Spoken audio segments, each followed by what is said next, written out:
The fire blazed. Smoke swirled from the grill. I held the tongs in my hand, turning the chicken. The grease sizzled like secrets. My cousin Sophia lifted her glass. "To the genuine daughter," she said with a sweet smile. "The one who stayed and took care of our mom." Laughter and applause followed. My mother's hand reached across the table. In it, a small box made of velvet. She opened it, and inside was the diamond necklace I believed was my birthright, my promise. "She deserves it more," my mother said. The tears welled up. Sophia touched the necklace with shaky fingers, her eyes shining. No one looked at me, not even once. I gripped the tongs tighter. The chicken charred. My throat burned worse, but I didn't utter a word. I plated my children's meals, buckled them into the car, and drove away without saying farewell. 2 days later, my mother's financial institution called her. I used to believe my mother loved me. Or maybe I just convinced myself she did. I was her firstborn. The one who worked double shifts at 17 to help pay the mortgage. The one who drove her to her medical treatments, who filled her pillbox, who sat by her bed late at night when the pain wouldn't let her rest. But affection is a strange currency in our family. It wasn't measured in sacrifices, but in appearances. My cousin, my mother's favorite, was always good at that. She lived close by. She appeared at Sunday dinners. She never did any hard work, but she smiled at the right times, hugged people, brought covered dishes, and somehow that was enough to win my mother's heart. I should have seen it coming. The dismissive tone in her voice when she talked about me. Always so busy with work. Never around anymore.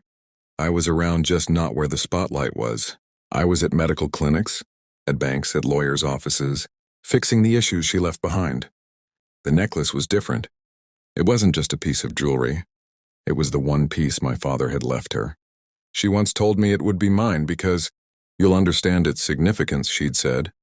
And then in front of everyone, she handed it to my cousin like I'd never existed. That was the point I stopped giving everything for her. I didn't cry, not in front of my kids. I remembered every document I'd handled for her, every signature I'd witnessed, every account number I had stored in my files. My mother had trusted me with the private details of her life. She believed my silence meant I would agree to anything. She believed I'd always clean up after her.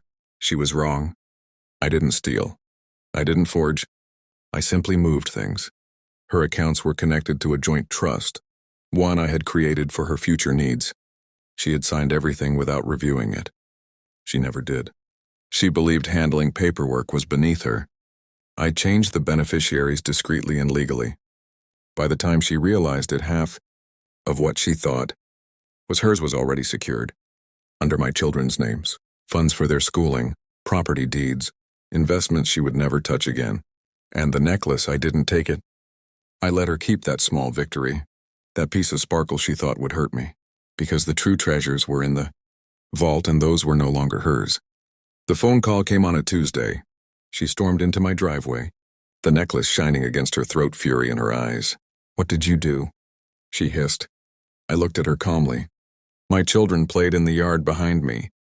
The sun hit their hair just right, turning everything golden. "I protected my family," I said. Her face twisted. "You stole from me." "No," I whispered. "I stopped you from stealing from me." "From them," she screamed.